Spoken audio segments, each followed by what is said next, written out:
Guys, CT100 Badja. So ang problema nito ay hindi nag-charge yung battery. Nagkabit sila ng bagong harness wire, pero naglubat lang daw yung bagong battery. Ito yung bagong battery, tinanggal na naman kasi naglubat lang. So kinabitan na naman ulit ng luma. Tinanggal na lang ng may-ari kasi hindi nga nag-charge. Naglubat lang, humina yung ilaw, busina, tapos yung signal light hindi na pagana, tail light hindi na pagana. So itong motor na to, naka full wave to, ako itong gumawa, pero yung nagkabit ng harness wire, iba yung gumawa. So ayun yung naging problema.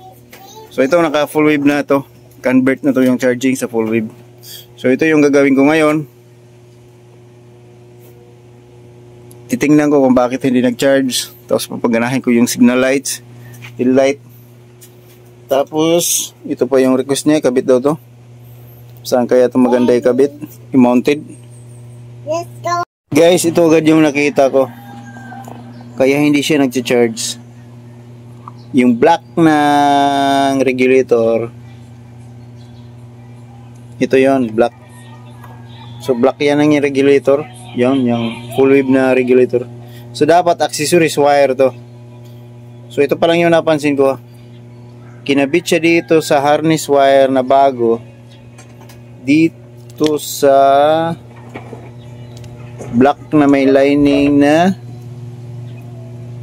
yellow, white. Yan, yellow or white? Yellow something, ito yun, yellow. Yan yung kaano nila. So yan, yung wire na yan, yung black na may lining na yellow is ground yan. Yung naka-ground dito. So mag-iisa lang yan sila. Kung sa harness pagbabasihan, so kinabit dito sa pang-accessories ng regulator. So dapat to sa accessories to nakakabit. So yun yung kaya hindi nag-charge. So yun pa lang yung nakita ko na mali. Hanahanap ako ng iba. Hanap pa tayo mamaya ng iba, baka mayroon pa ang iba. So yan, i-test ko ng continuity, nakasit yan. So yung dito na may black na lining na yellow, pag i-test yan dito ng continuity at saka papunta dito sa nakalagay dito, naka-ground yung wire na yan.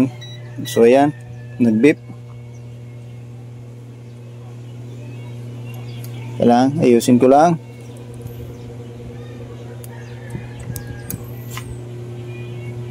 So yan, nag-beep sound, tapos may mababa siyang resistance 0.4, pwede pa yan mag 0.0.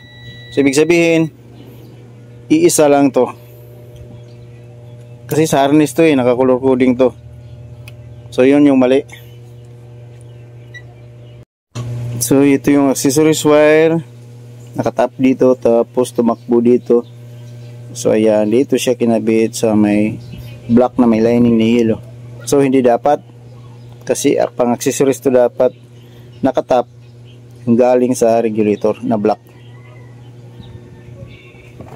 Ito na naman akong mali. So itong green, siyempre kanina mali na siya nagkamali siya sa accessories wire. So itong green, dapat green ang regulator na full wave, dapat dito yan nakakabit sa black na may lining na yellow, kasi ito yung negative ng CT100 Badja.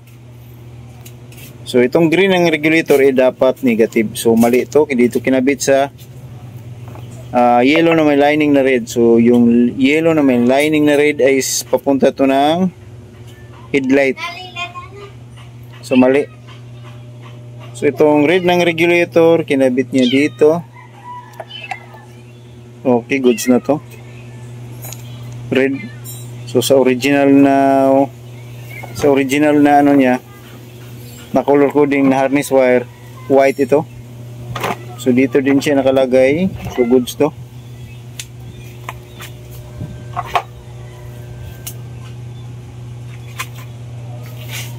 see. Okay, good yan. Tapos yung isa ko pang nakitang mali is ito. Duda ko signal light to. Kinabit niya dito sa CDI.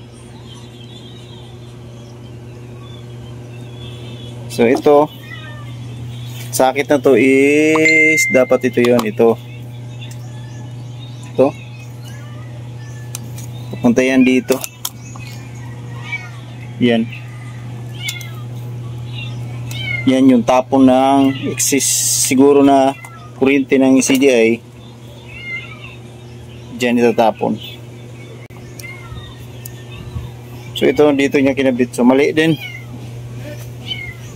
Tapos bubuksan ko tong headlight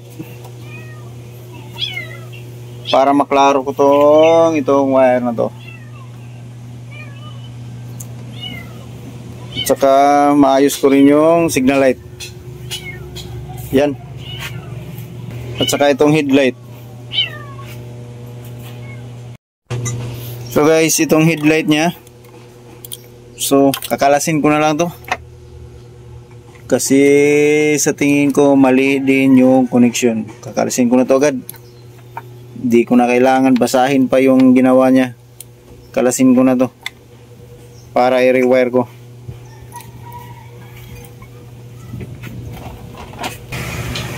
Kasi dapat yung headlight, yung supply ng headlight is dapat nandito sa switch. Kumbaga yung pinaka-common niya dadaan dito. Para ito yung magdadala ng low at saka high. Ayan.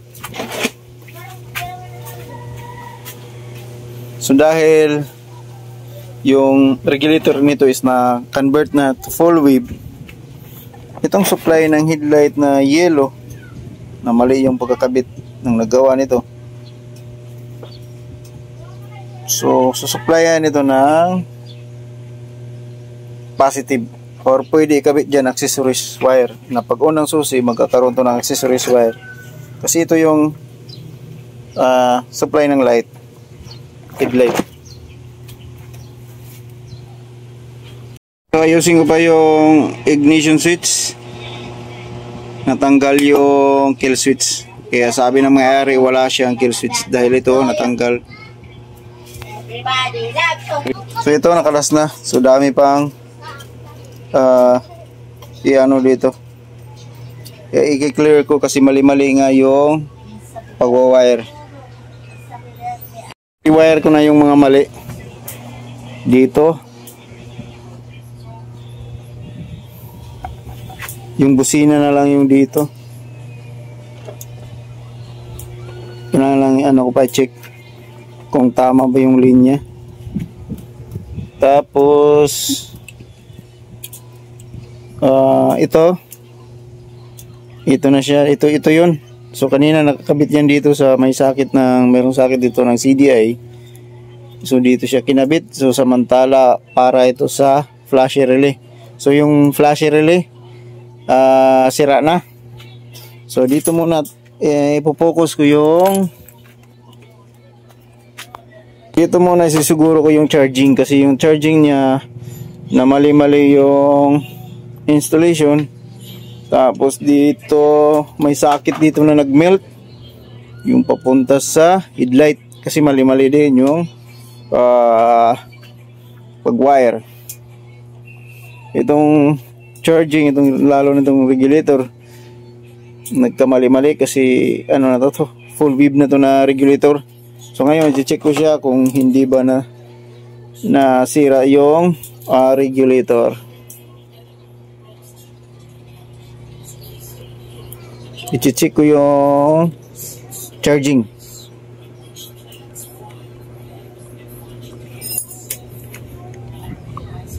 So ganito ako mag-test ng charging.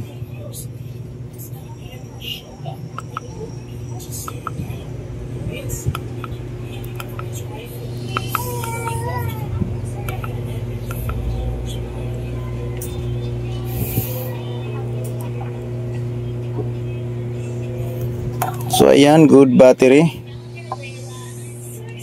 Stita belt 100. State of charging 98, 12.90 voltage, 95 amperes, resistance 25.97. So good battery.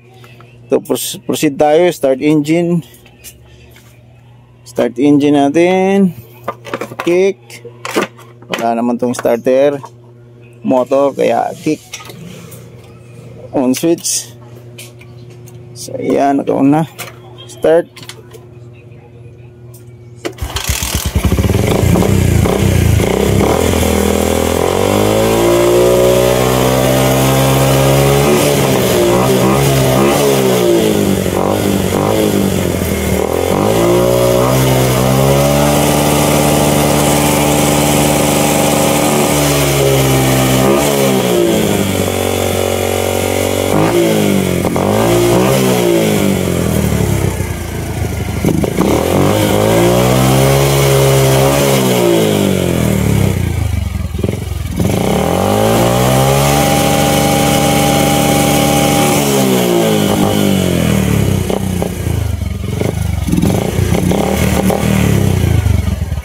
So ayan, wala nang gas. Pumalya na, walang gas. So ayan, kasi hindi nakakabit yung tangki ng gasoline. So ayan, ang result niya is charging normal. So ayan, klaro. So goods na. So ibig sabihin hindi nasira yung regulator niya. So ganito gumawa para klaro talaga, hindi yung tsamba-tsamba lang, may babasihan. So ngayon, next, signal light, tapos signal light dito at saka tail light na lang yung busina pa pala. So yung signal light, lilinyahan ko na lang siya kasi yung flashing relay niya is may sira. Ito na yung signal light, nakabang na. So ang kukunin ko na lang yung left signal at saka right.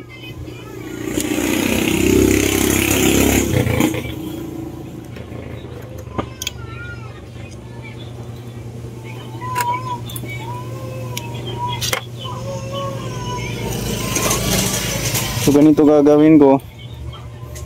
Gamit ako nito, circuit tester. On ignition switch. Tapos i-turn signal ko siya ng left. Yan. Tapos tutumbukin ko kung nasaan yung magle-left dito.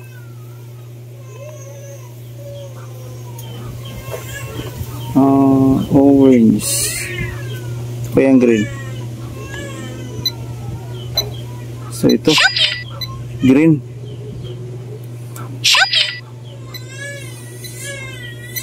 So yan, i-off ko yung switch. Wala. So yung left signal is green. So right ko, right signal.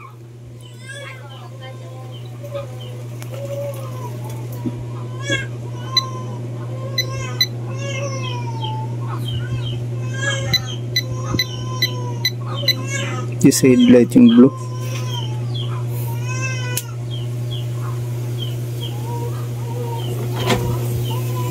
Blue.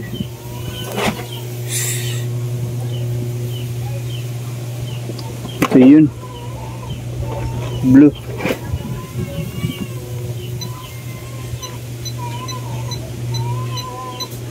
Hindi. Ito.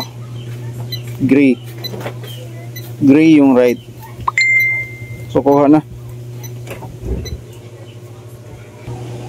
So ayan, nakabitan na.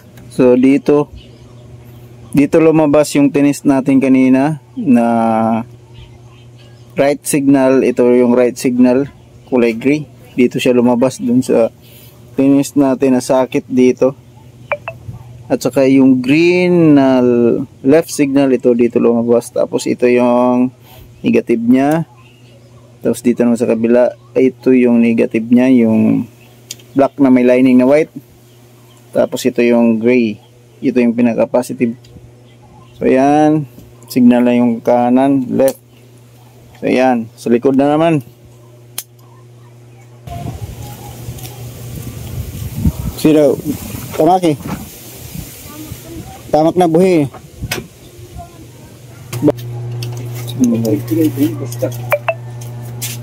Ano to? Oo.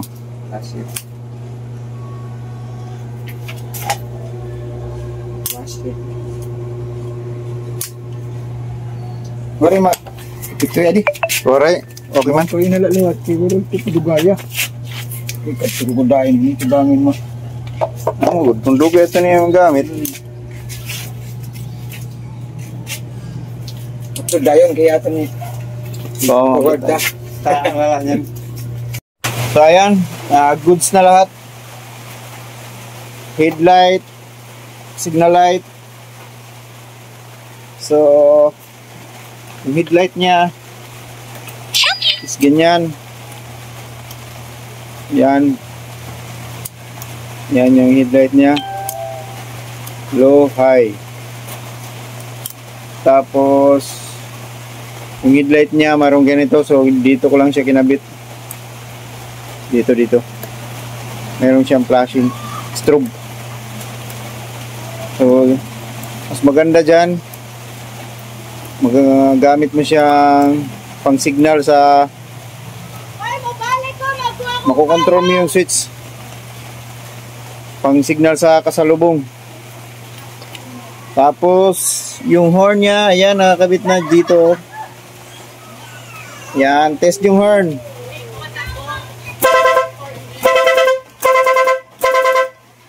Yan na. Goods na, gusto na yung wirings. Yung charging niya, okay na. Alright, goods. Pala niya ay naka-interrupter relay.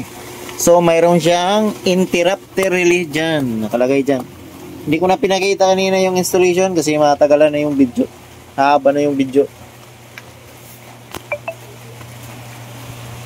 Basta yan yung siyang sounds niya. Sound check. So ayan, naka-interrupter relay.